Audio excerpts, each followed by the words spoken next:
I used to say hello to him in the elevator, 2 syllables that felt like a seatbelt you wear in the building you call home. Hello. He'd nod, polite, neutral, the kind of nod people practice to look unmemorable. In our building, the walls were thin enough to hear weekend fights and weeknight cartoons, but I never heard a single sound from 4B. That was the point, I learned later. Silence can be engineered. I live in 4A. Me, my husband Alex, and our 5-year-old daughter Maya, who believes every hallway is a runway and each elevator mirror is a stage. We moved in at the end of spring, when the trees on Jefferson Avenue shake out their green like clean sheets. The building brochure promised community. What we got was a collection of strangers who agreed on hot water and trash days. 4B was Evan Price, early 40s if I had to guess. Iron shirts, a key fob for the gym he never seemed to use, canvas tote with the logo of a defunct bookstore. He always had small, useful things, extra batteries for the laundry card machine, a Sharpie when the package locker spit out blank labels, a foldable cart he would insist we borrow for groceries. Helpful, harmless, invisible on purpose. Then the missing posters started multiplying near the bus stop. Different faces, same layout. Last seen Friday. If you've seen... The neighborhood Facebook group found a villain per week. The new bar, the park lighting, the construction on 9th that turned sidewalks into obstacle courses. The police posted a press conference about no evidence of a pattern. People shared the link and slept badly. The first thing that felt wrong in my bones was a smell in the stairwell, lemon cleaner over something that didn't want to be cleaned, like someone trying to make the air forget. The second was a maintenance notice about upgrades to our smoke detectors. They'd been replaced 3 months earlier. The third was a misdelivered padded envelope. It landed in our parcel locker with my name, our unit, except the contents were a set of antique keys on a ring engraved EP. I took the ring to 4B, ready with my neighborly smile. "Wrong box," I said through the door, holding the envelope so he could see the mistake. He opened on the chain, eyes steady. The apartment behind him smelled like lemon and dustless surfaces. He looked at the keys, at me, at the envelope. "Happens all the time," he said, and his smile was default setting pleasant. "Thank you, Mrs. Hart." He shouldn't have known my name. I hadn't told him. It was on our mailbox, sure, but neighbors rarely read mailboxes. First red string on a wall I didn't know I was building. When the fire alarm blared at 2 a.m. a week later, we all did the drill we pretend we would do calmly. I grabbed Maya, Alex grabbed the folder with passports, we filed into the stairwell with the rest of floor 4. It wasn't smoke that met us, it was lemon cleaner, again, bright and wrong. We ended up outside with our sleepy neighbors in pajamas and arguments. The fire department took 12 minutes.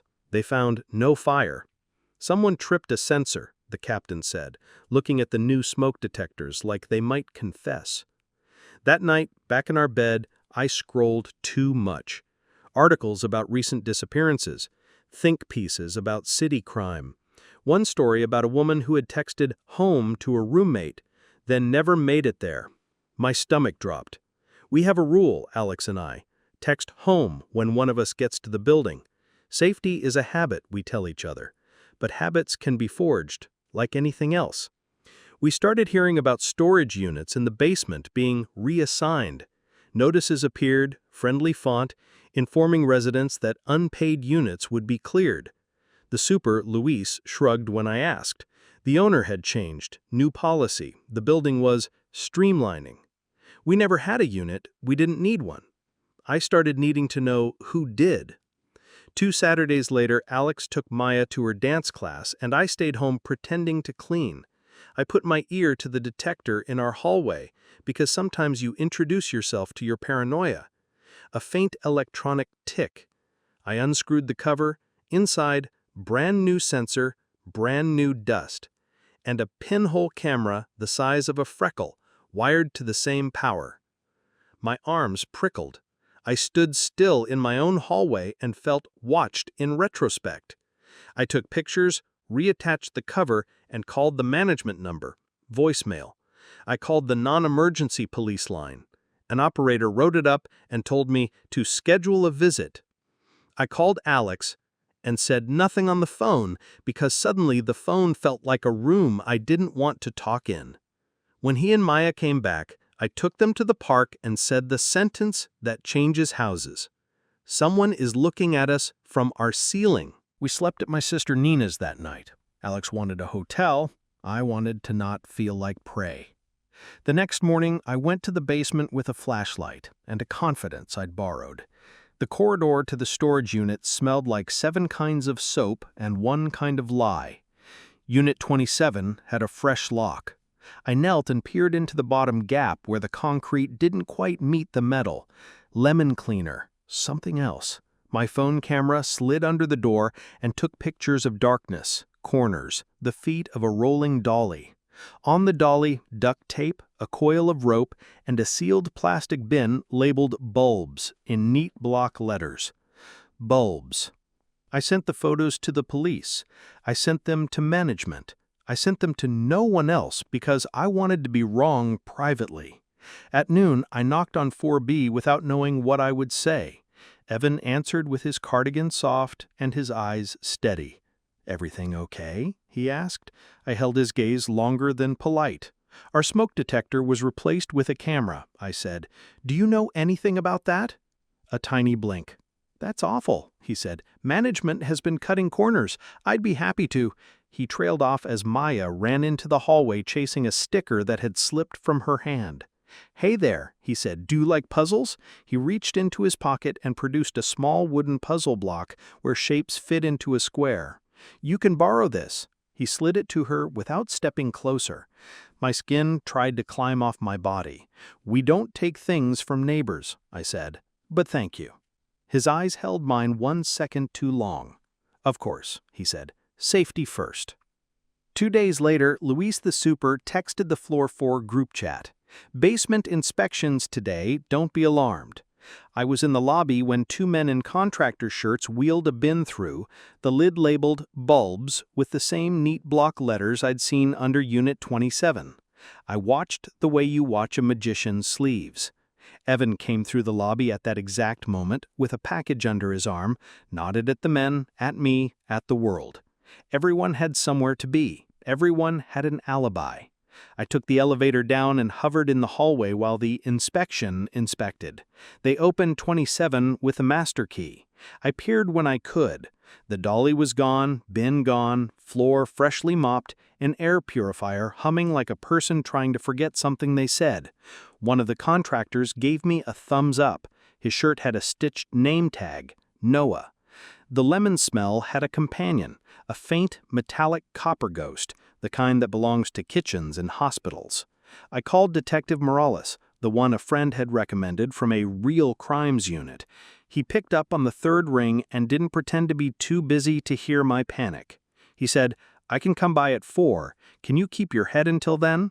I said I could and tried to make it true. At 3:30, Nina called. "Don't freak out," which is a sentence with a 100% failure rate. "Maya and I are fine, but a man in your lobby just asked her what her favorite animal is." I felt my mouth make a shape my lungs didn't recognize. "Evan?" I said. "No," she said. "Older, pale, hat. He walked out when I stared at him like he'd insulted my grandmother." At 4, Morales arrived not in a cruiser, but in an aging sedan that wanted to be left alone.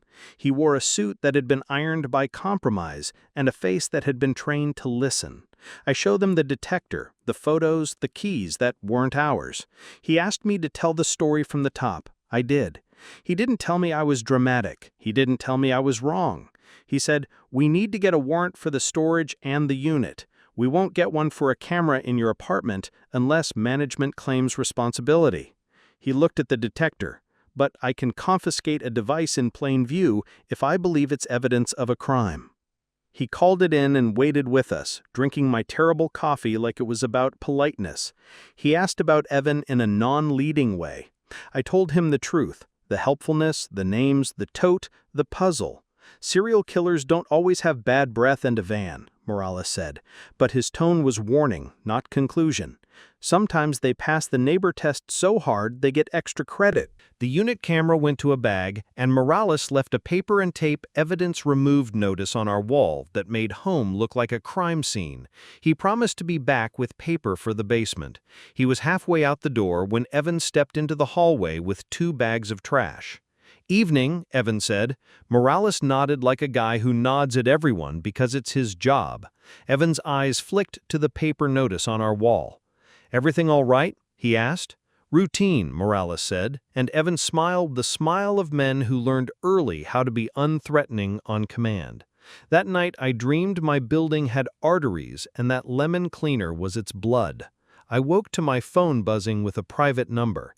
A woman's voice, calm, trained, unplaceable. "Mrs. Hart," she said. "This is dispatch. We've had reports of a break-in in your basement. Can you step downstairs to identify your unit?" I stared at the ceiling. "We don't have a unit," I said. "Of course," she said smoothly. "Then please ignore this." I texted Morales, "Dispatch call?" He wrote back instantly, "Not us. Don't go anywhere." The next morning, management posted a notice. Due to ongoing incidents, security would be upgrading basement access. New locks, new cameras. The notice was signed by Nora Hale, property manager. I had never met a Nora. Her number rang to a voicemail that asked politely for patience. I wrote it down anyway. For 2 days, the building pretended to be normal.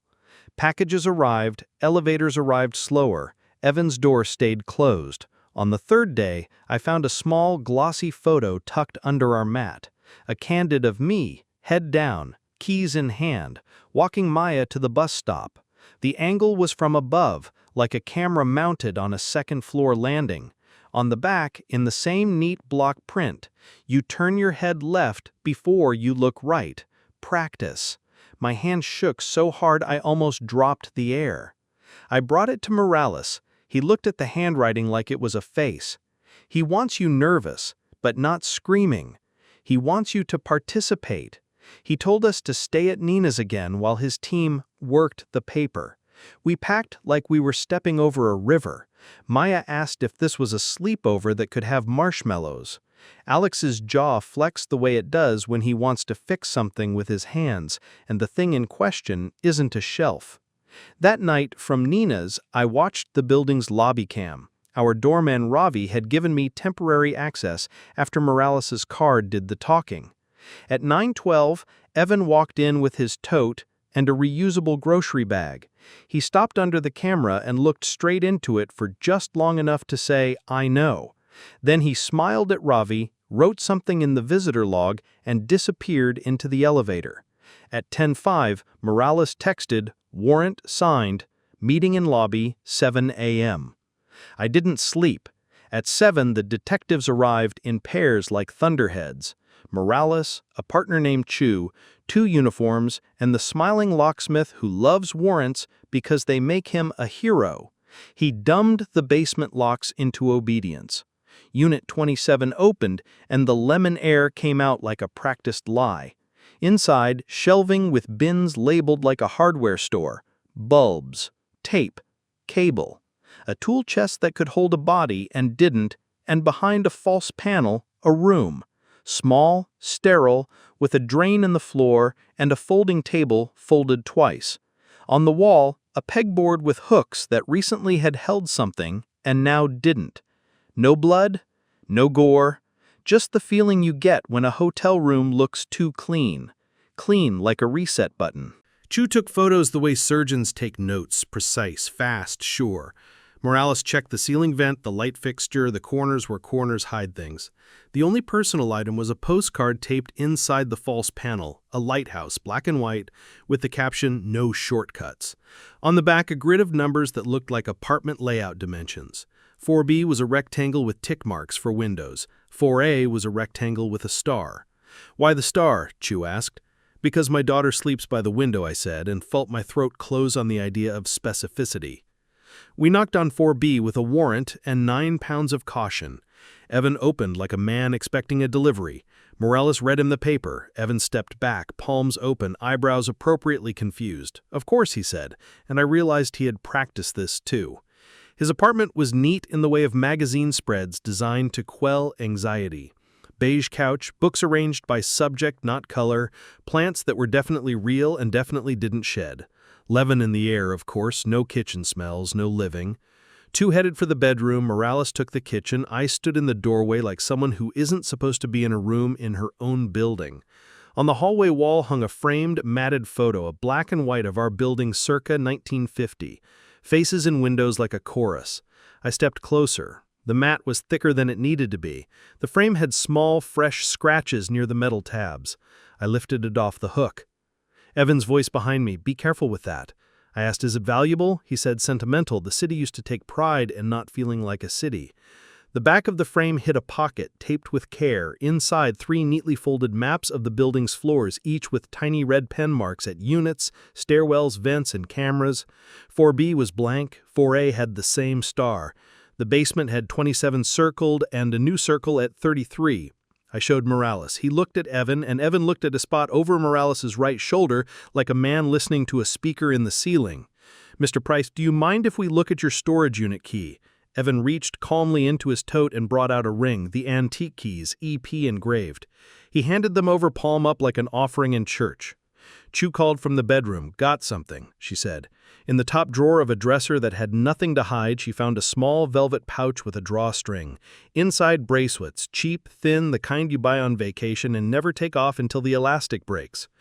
Each had a little letter charm, A, J, L, R, S, and one blank. Not blood, not bodies, a constellation that meant something to someone. "Friends?" Chu asked. "My sister's," Evan said too fast. He kept things she gave me. "Where does your sister live?" She passed, and invented a grief with his mouth that his eyes didn't buy. They took the pouch, they took the frame, they took a laptop that looked new, a router that looked ordinary, and a shoebox of receipts that looked old. They didn't take Evan. Not yet. Warrants are specific on purpose, and the law likes to hold its poses. As we filed out, Evan looked at me, just me, and said, "You should move your daughter's bed away from the window. Drafts." My jaw found a new angle. Morales put a hand, not gentle, not rough, on Evan's shoulder and steered him toward the kitchen for photographs of nothing in particular. Chu mouthed, "You okay?" I nodded because that is what women do when asked if they are okay by other women. They say yes as an act of solidarity and a dare to the universe. The lab moved fast because sometimes fear does the paperwork for you. The camera in our detector fed a local drive hidden in the router. The drive held videos, hallways, lobbies, 1,000 hours of boring plus 3 not boring ones. In one, a woman stepped into the stairwell and never came out the door on camera. The frame stuttered, the file jumped. Cleaned logs flagged manual edits, segments clipped, timestamps overwritten. The bracelets in the pouch matched photos on 3 missing posters. The letters matched first initials. A forensic tech said the words you only hear in shows, signature, and trophies. I wanted to be wrong. I wasn't. "We got a guard for our door, not because we're special," Morales said, "but because suspects get brave when they feel paper closing. We got a second guard after a woman on 3C reported a voice on her intercom at 2 a.m. saying, 'Dispatch, leak in your unit. Open, please.' She did not open. She texted the floor chat, 'If dispatch calls at 2 a.m., I'll eat a plunger.' Evan stayed. He watered his plants. He left at 8 a.m. and returned at 6 p.m. with tote and benign smile. He spoke to no one. He spoke to everyone. He seemed to vibrate at a frequency that made guilt feel like a rumor. On Friday, Morales called. "We're moving tonight," he said. "We have enough for an arrest, but we want him at the right moment." He didn't tell me the moment. He didn't want me at the story's front row. I said okay and tried to be a hallway. At 7:10 p.m. our doorbell rang. Not the intercom, our door. I checked the peephole. Evan, alone, hands visible. I opened on the chain. "Sorry to bother," he said. "There's a smell, gas maybe, from your kitchen." I thought. I didn't breathe the air he offered me. "We called it in," I said. "Thank you." He nodded once, no argument, and left just as two detectives came out of the stairwell like coincidence with badges. Evan's eyes flicked to them and then to me, and for the first time I saw anger disturb the surface of his face, not rage, disappointment. On 8:05, the building alarm sounded again, lemons in the stairwell, the polite smell of cover stories. The lobby camera showed Evan exiting with no tote, no smile, hands empty. He turned right on Jefferson, then cut through the alley. Morales' sedan moved 2 beats later, then a cruiser, then another. Someone texted the floor chat, "What's happening?" Someone else wrote, "Don't die." At 8:27, Morales called me from the curb. "He has him," he said, and I sat down on our hallway carpet like a pilgrim. Basement, false wall. He came to get something and met us instead. "What something?" I asked, though I knew. "Maps," Morales said. "A pouch. A bag with a bankroll and 3 passports." He paused. "Your daughter's name on a sheet of paper with her school hours." The world stayed upright because biology is stubborn. I hung up and went to Maya's room and moved her bed a foot toward the door, not because of drafts, but because I could. Evan didn't confess. Men like him don't give you that gift. He lawyered. He looked at the camera with the face he uses for elevator nods. The evidence did the talking. The bracelets, the maps, the edits on the camera that a storage room drain had seen things and told enough of them under reagent. The lemon had left trace on a pair of gloves in his toolbox. The dispatch voice matched a library of samples on his laptop, stitched together from public recordings, flattened until official sounded like lullaby. It wasn't spectacular, it was consistent. That's worse. You'd think the city would sleep easier after an arrest. It doesn't. It gets louder in different places. Reporters called the building Quiet Complex Terrorized by Neighbor. The property manager, Nora, sent an all-caps email about upgrades and hearts going out. Ravi at the desk started saying, "Have a good night," like an incantation. Morales asked us to testify. Chu asked if we had a therapist. Both were forms of protection. At the preliminary hearing, Evan wore a suit that belonged to a man who volunteers on weekends. He sat straighter than gravity requested. The prosecutor, Beelan, made the story simple without making it false. Women missing. Patterns ignored. A neighbor's persistence. A basement lie. A room designed for control. The defense made us a city gone paranoid, a culture of suspicion turning kindness into crime. The judge watched like a person who has heard every version of human. He bound over the case for trial. That week, Maya asked me why our hallway got a new camera and why we had to wave to the guard. I told her some adults forget how to be gentle. She asked if we could teach them. I said we were trying. Kids do not love compromise as an answer. She drew a picture of our building with a big eye over the door and a little fox holding a wrench underneath. "He fixes it," she said, and I didn't ask who he was, because children's pronouns are their own science. Nina gave me a gift I didn't know how to ask for, a small tool kit and a pocket scanner that beeps at hidden cameras. "Use it like flossing," she said, "a habit."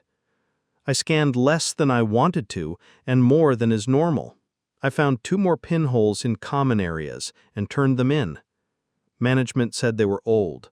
Morales said nothing but wrote a note. Alex and I fought quietly twice a week about leaving. He wanted a house with a yard and a hedge and no neighbors with tote bags. I wanted not to let a man I didn't love change my address. We compromised by looking at listings and hating all of them together. In the end, we stayed until the trial because you cannot carry a story and pack boxes at the same time.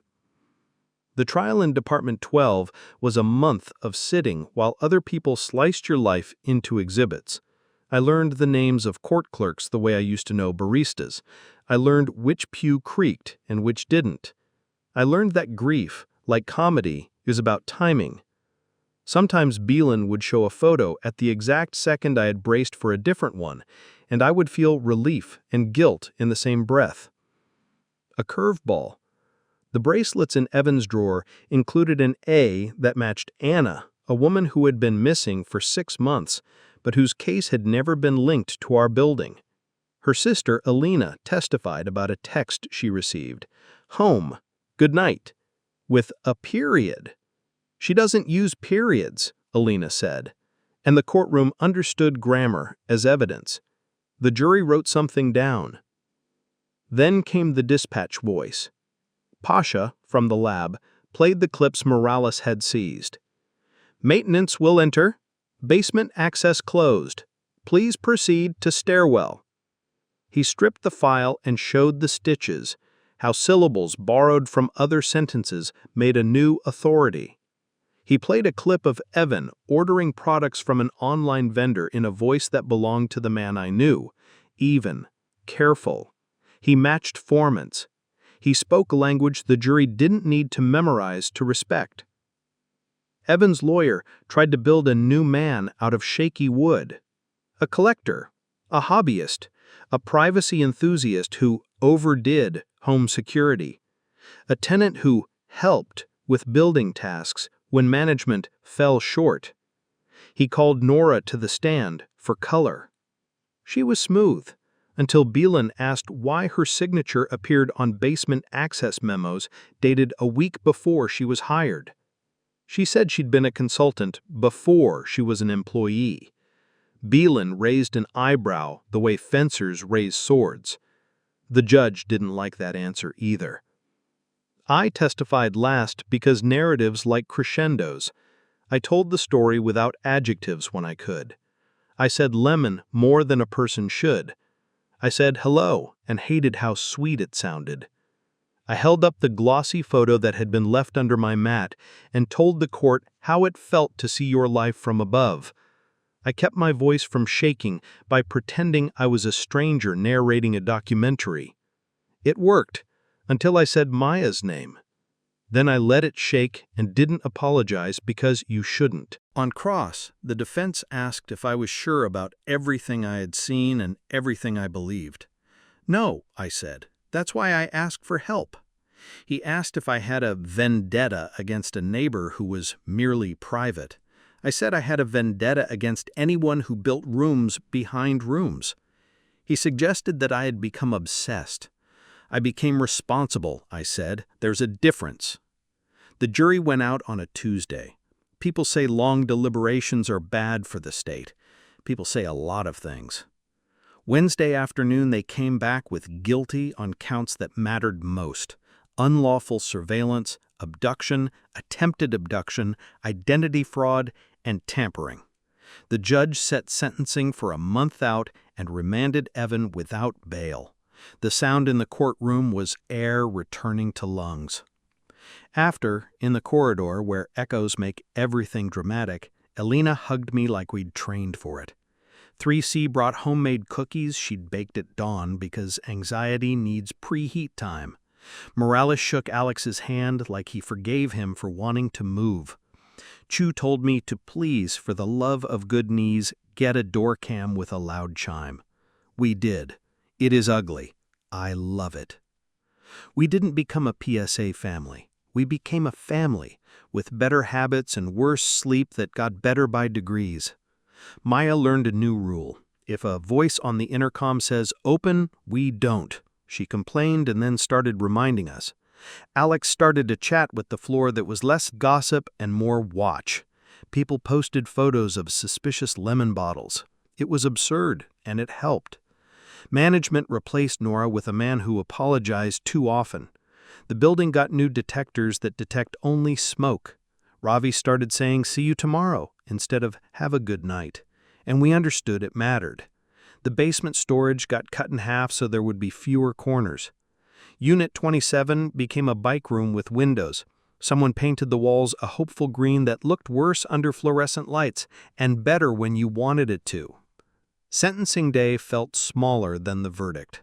The judge said numbers that add up to half a life. Evan looked at the floor. He didn't look at me. I didn't need him to.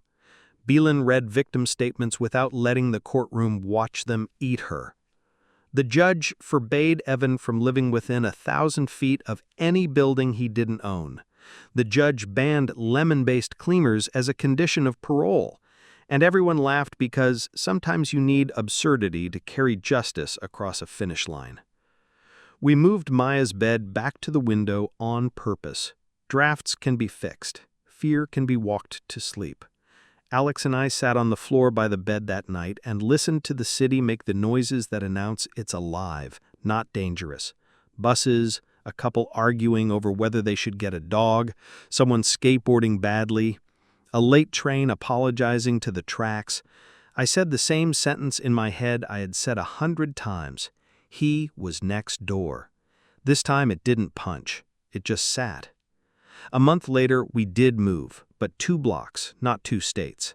Same school, same coffee, same sunlight on Jefferson that makes the street look cleaner than it is. The new building had a lobby that didn't lie. The walls were full of art, not cameras, the good kind you can see and the bad kind you can't. We hung the ugly door cam anyway and waved to it like a pet. Sometimes I still walk past our old building. A new family lives in 4A. 2 women, a toddler with a determination I like from a distance. They make more noise than we did. It makes me happy. The door of 4B stays empty because the building decided to give itself time. The floor chat lives on. People share lost cat photos and bake sales. Every so often, someone posts an update about the No Shortcuts Fund the city started. Another block lit, another alley renamed by brightness. One afternoon, Ravi texted me a picture of a small metal fox someone had hung under the lobby camera with a note, "For the wrench." I showed it to Maya, and she said, "He does fix it." And I let he be anyone she wanted. Herself, Alex, me, Ravi, Chu, Morales, the judge, the woman in 3C with cookies, Alina with lightning hair. A chorus, not a hero. When people ask, "How did you know? Why didn't the police see it sooner? What would you tell other families?" I try to be useful without turning into a sermon. I say, notice your building. Know what normal looks like so you know when lemon smells wrong. Share your routes. Teach your kids 2 kinds of no, the polite and the loud. If an authority calls at 2 a.m., call back through a number you trust. If a neighbor seems perfect, enjoy it and notice the edges. If you find a camera in your smoke detector, don't gaslight yourself. Document, then ask for help. I also say this, villains want you to look at them. The real fight is making your block stronger than their tricks. Fix bulbs, put names to faces, bring cookies to floor meetings, learn the sound of someone else's kid crying so you can knock. Get ugly door cams and plant bright flowers under them. Make your building a place that narrates itself out loud. The last time I saw Evan, he was on a screen in a courtroom, appealing. The appeal failed. He looked exactly the same as he had in the elevator, which bothered me for a week and then didn't. People can fail to change. Communities don't have that luxury. On the anniversary of the fire alarm that wasn't, we invited neighbors, new and old, to our new place. We ate stupid good food, and someone spilled wine and apologized too many times, and we laughed at a story Robbie told about a raccoon who had learned to wave at the lobby cam for treats. Maya fell asleep on the couch with a fox plush in the crook of her arm. I carried her to bed and stood at the window for a minute longer than necessary. The city looked like a place that forgives, not forgets. I whispered hello to the hallway out of habit and a tiny, petty triumph. Some words grow teeth, some grow wings. This one had grown into a watchword, a password, a test the building kept passing. Hello meant I see you. The hallway didn't answer. It didn't need to. For a while, quiet held. It wasn't peace. It was the kind of quiet that has done paperwork. We trained ourselves back into sleep, 10-minute stretches, then an hour, then nights that didn't demand a statement. Maya learned a new ritual, tapping the door cam on her way out like a tiny bell. Alex and I pretended to be 2 people who won an argument with the city and not 2 people who learned to live inside it. Then a note slid under our new door in an envelope with no stamp. Building safety audit. Volunteers needed. The letterhead was a coalition I'd never heard of, the kind of acronym that sounds like a password. A phone number, a time, and address 3 neighborhoods over. I called Detective Chu because once you've used the emergency number enough, you learn where else to send your questions. "Invite's real," she texted back. "We've started auditing properties that used Nora's firm for upgrades. They liked the word. It meant access. If you've got energy, bring it." I brought cookies and righteous pettiness. In a church basement, a circle of tenants from 10 different buildings looked like a support group that refused to be only that. A retired electrician named Vince showed us the anatomy of a normal detector and the tricks that turn them into eyes. A woman from 9th, Alina, not the sister from court, but another. Cities are repetition machines. Described a lemon cleaner brigade that arrived before every false alarm, like theater techs. A landlord sent his lawyer to frown. No one applauded him. In a breakout, a map pinned to corkboard made my stomach drop. Dots where upgrades had gone in. Lines where Nora's old crews had moved. 1 dot on our old block, 2 near the river, another by a park that had become a rumor after dark. In the margin, someone had scribbled Units 27 and 33. I didn't want a pattern. It had opinions about me anyway. Vince pointed to the key of symbols. 27 and 33 show up a lot in their labeling, he said. Could be superstition, could be a way to signal who had keys. 33 was circled on one of Evan's maps, I said, hearing the way my voice didn't shake. We never opened it. Chu, plainclothes amid church coffee and folding chairs, looked up from her notes. "We did," she said, and didn't make a meal out of the suspense. "In your building, it was just paint and a broom. In 3 others, false backs. 1 empty, 2 with equipment. Nothing living. Signs of cleaning. We're past the part where we get lucky when we open a door." We didn't leave spooked. We left with lists. Tenants signed up to audit their own halls, to learn what normal looked like under the ceiling plates and in the lock cylinders, to post a "No Shortcuts" placard near the buzzer that said in small type, "If someone calls claiming to be dispatch, hang up and call back through a number you trust." I went home with tape and a ladder and the absurd satisfaction of labeling my life. A week later, a new missing poster went up 3 train stops away. Jess L., mid-30s, jogger, last seen leaving a cafe. The photo was all dimples and forward motion. She looked like the kind of person who coaxed plants to grow without bragging. I scrolled comments I shouldn't have and closed the app when strangers did math with her body like it was theirs. I texted the flyer to Chu. "I know, early days," she wrote. "If we lose sight of patterns, yell." 2 mornings after Jess's poster, the pocket scanner Nina gave me chirped as I walked past the laundry in our new building. It doesn't mean much by itself, stray signals, a neighbor's baby monitor. But the beep stacked with a smell I'd promised myself never to excuse again. Citrus pretending to be holy. I opened the laundry room door and did a slow spin like a dog claiming a couch. Everything looked normal. Detectors factory sealed. Cameras obvious above the folding table. Then, by the window, a CO2 monitor I hadn't noticed before, white and friendly in its bland plastic. I stood on a chair and slid a fingernail under the seam. The cover popped with a sound like suppressed gossip. Inside, a board, a battery, and a lens that didn't belong. "This is getting boring," I said aloud, and borrowed the building's toolkit without asking. Property management, new, less apologetic, didn't fight. The super unscrewed, I photographed, Chu collected. "Looks like the same third-party install we've been chasing. Different logo on the board this time. They're buying from the same catalog of sins." "Do I get extra credit for not panicking?" I asked. "You get to keep living here," she said. "It's the only extra credit I recommend." By noon, the chat from 3 buildings over lit up. Someone had found a similar CO2 upgrade disguised in the corner of a community room.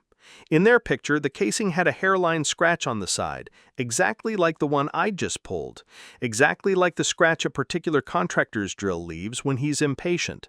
The name on his stitched shirt in the photo 6 months ago, Noah.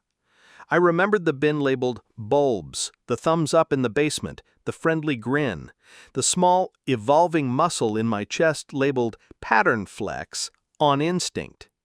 I sent the photo to Chu with 3 words. It's Noah again. We didn't get a movie sting, we got a neighborhood. People held doors long enough to see who else came through. Superintendents on 3 blocks agreed to let Chu's team tag a couple of fake devices with micro dye, the kind that gets on hands and asks questions later. A shop owner on Jefferson volunteered his back room for a meeting because he liked the idea that his espresso machine could also be a war room. We made a rule, no one plays hero. We made another, tell 3 people where you are when you're going to look at a ceiling. We taped a list near the laundry of what belonged and what didn't. We brought Vince cookies. He accepted like a man who knew sugar was part of the operating budget. On a Thursday that forgot to be dramatic, a maintenance alert went out to 5 buildings at once. CO2 sensor battery swap, 7 to 9 p.m. The font looked familiar. The punctuation, tinny. That's the thing I hadn't understood about punctuation until all this, how it's a fingerprint. Chu texted, "We're ready." At 7:12, a man in a contractor shirt with Noah stitched in white thread walked into a lobby 3 blocks from us with a tote and a bin labeled bulbs. He signed the log, nodded at the camera, and took the stairs. 2 floors up, a laundry room with a window and a CO2 monitor watched him arrive.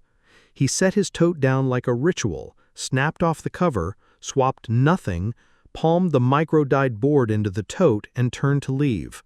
The hallway detector whined once, a small animal that only cops hear, and Chu stepped out from behind the vending machines like a librarian about to shush an apocalypse. "Evening, Noah," she said. He blinked the good blink, surprised, not enraged. "Battery swap," he said, holding up his phone to show a work order that would fool a better person than me. Chu looked at his hands. The dye had already done its art, pale blue under his nails, the kind of mark you can't wash without a story. "Who's your dispatcher?" she asked. He sighed like a man asked to lift a couch alone. "Independent," he said. "Subcontract." "Who writes your notices?" "Template," he said. And I knew he was telling the truth the way Sesame Street teaches truth. You recognize the pattern. The template was Nora's. The hustle had learned to survive its author. They didn't cuff him in the hallway because optics matter and because he wasn't a runner. They walked him downstairs and gave him water and a chance to tell a different story than the one we already had on file. In the back room of the espresso shop turned war room, under the smell of beans and ambition, he drew a picture with words of a system that had survived the arrest the way weeds do, by moving 2 doors over and growing new leaves. He wasn't Evan. He didn't thrill to control.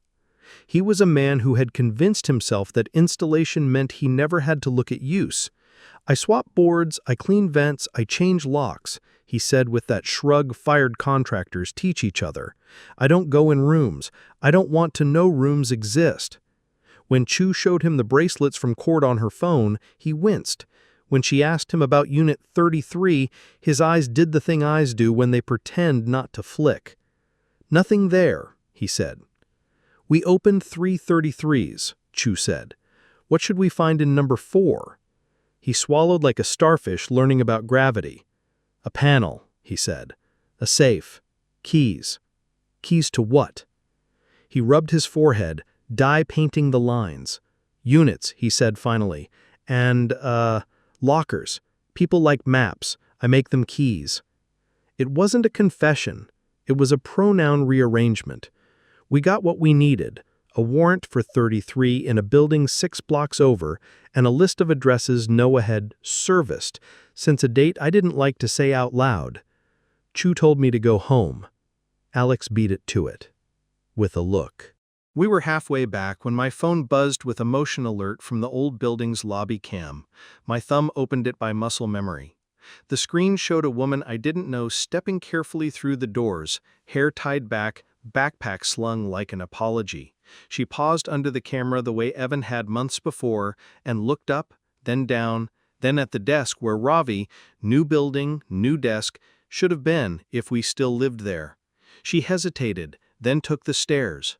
"Wrong building," Alex said gently, seeing my eyes mirror the climb. "Right pattern," I said, and texted the link to Chu with a one-word caption: Rhythm. Unit 33 in the 6 blocks over building had a cheap lock and an expensive door. The warrant ink was still drying when the locksmith made it irrelevantly obedient. Inside, the same mopped floor, the same shelf bins, the same false wall 3 inches shallow. Behind it, a keyboard, peg hooks with tags punched from label tape: 4B, 5A, 2C, lobby, garage. This wasn't a room for bodies. This was a room for access. Keys to doors that didn't know they were betraying anyone. I stared at the wall the way you stare at a safe that belongs to a magician you don't like. Chu photographed. Vince, bless him, cataloged blanks. A uniform bagged 2 dispatch polos and a hat with a logo designed by someone who wanted to sound official without earning it. In the corner, a Pelican case I recognized by shape. Routers nested like Tupperware, a label that said, Portal Configs, in an alphabet I was sick of. Nothing overtly monstrous, plenty inherently so. "Why keep the tags printed?" I asked, griping to fill a silence. "Why not memorize?" "We forget things on purpose," Chu said. "It keeps us plausible, but systems, they like lists." We didn't find Jess L. there. We did find a laminated map of the joggers park with 3 dots and a legend: Cam, Dead Zone, Sightline. A blueprint for a disappearance. It made my throat close, not because it confirmed a fear, but because it turned fear into a diagram. Chu did a thing with her shoulders that I have learned means later I will scream into a towel. Noah, to his credit or damnation, gave us a proxy.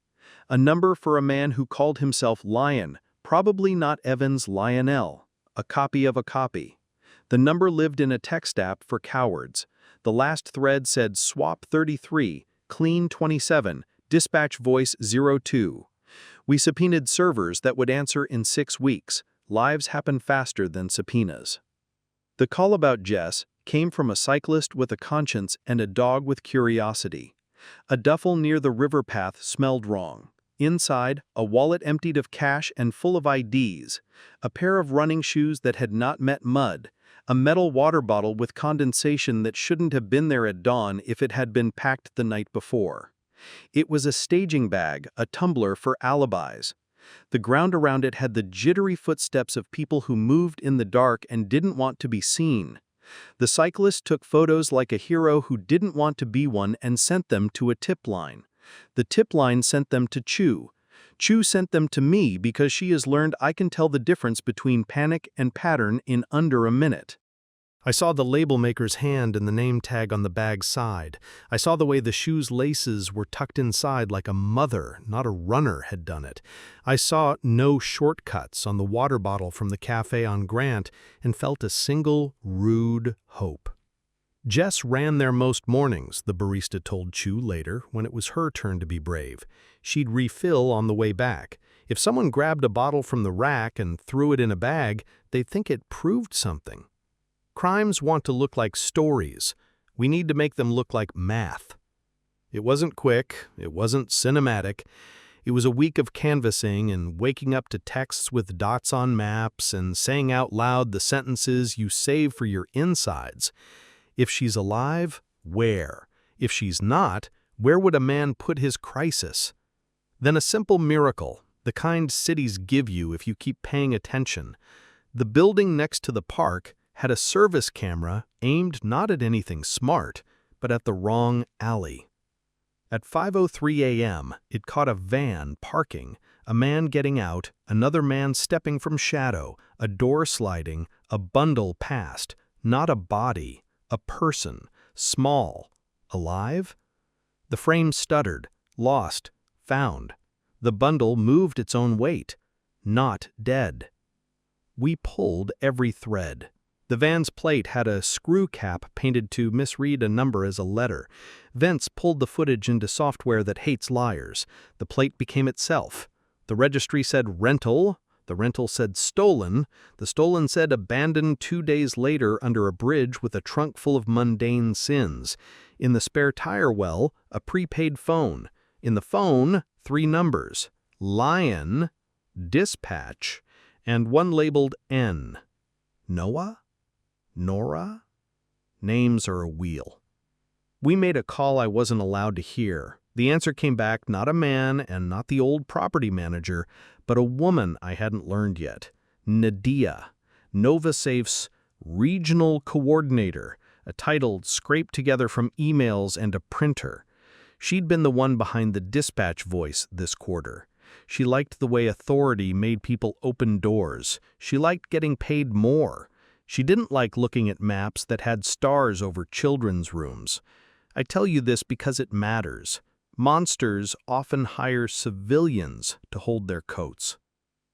They found Jess in a storage room in a building 2 neighborhoods over, not in a box, not hurt how your worst fears imagine, but sedated and tied in a way that meant to be temporary.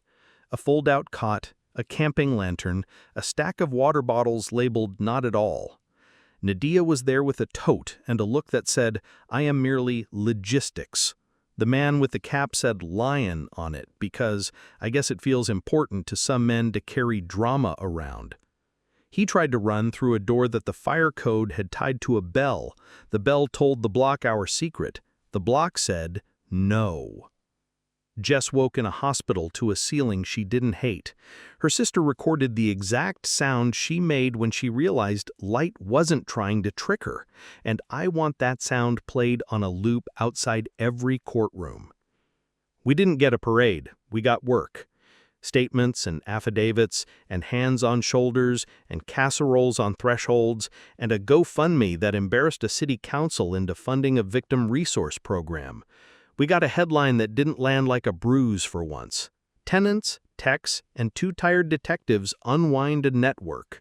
I cut it out and taped it inside a kitchen cabinet because I want surprises at breakfast. At Nadia's arraignment, she wore a suit that didn't fit an apology. The prosecutor skipped adjectives and stacked verbs.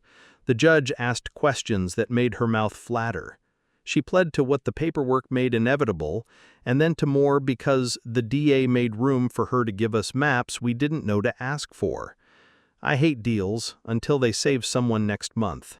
Noah pled too, less time, more lists, names of units he'd serviced, caches he'd tucked behind bulkhead doors, the line cook he'd hired once to stand near a van and look like a problem if anyone who looked like me walked by. He cried once. He didn't get credit. He got a schedule. Jess came to a council meeting and said the thing we needed in a voice that wobbled exactly as much as someone's should. I did everything right, daylight, texted my route, no headphones, and it still happened. That doesn't mean the rules are useless. It means men broke them on purpose. Make it harder to break them. The room did that quiet. That means it heard. Our building, the new one, held a potluck that felt less like celebration and more like a habit trying new shoes. Vince got a plaque that said, "Don't tase me, bro, wire. Thanks, neighbors." He pretended to hate it. Ravi from the old building came with cookies from 3C because friendship is a weird graph sometimes. We passed around a laminated sheet titled, "What Belongs in a Laundry Room?" and laughed at ourselves for the person this made us. After the potluck, Maya fell asleep on my lap like she'd staged it. Alex took a photo, the kind you don't put online because you're greedy with your where. He looked at me over her head, eyes soft and right, and said, "We did okay." I said, "We did loud, and then we did okay." We still had one more door to open in me, the one labeled anger. It stuck until a day in early fall when I ran into Kravitz on the sidewalk outside City Hall. He looked lighter by 3 ounces, maybe more. He told me his daughter sent a postcard with a lighthouse on it and the line, "I'm okay, don't stop being okay." He said it like someone vacating a courtroom and entering a kitchen. I showed him the fox charm on my keys. He laughed and didn't ask for a sermon. We had both learned to change the subject nicely. Sentencing for Lion and the rest felt like the part of a story where the audience starts their cars. Numbers landed where they needed. The judge saved a paragraph for room building. We treat architecture like scenery. It is a co-conspirator. The sentence includes a ban on work in maintenance or access control fields, a ban on possessing covert recording devices, and a requirement to fund community audits of buildings you harmed. I wrote down the last line and mailed it to Vince like a love letter. The last twist didn't arrive as a scare, it arrived like housekeeping. A letter from management at our first building, a class action settlement notice. It crawled with legal language and hid in it a list of corrective actions, open storage designs, transparent camera policies, no third-party access without tenant consent. I didn't care about the check. I cared about the sentence. We fixed what we could. On the 1 year, we went back to Jefferson and stood across from the door of 4B like tourists of our own past. A new number on the door, 4D. They'd renumbered to change the story. A kid biked by in a helmet too big and rang a bell like his body thought it was magic. We tied a small fox under the mailboxes and left a note, for when something squeaks. It felt corny. I love corny. Corny keeps blocks alive.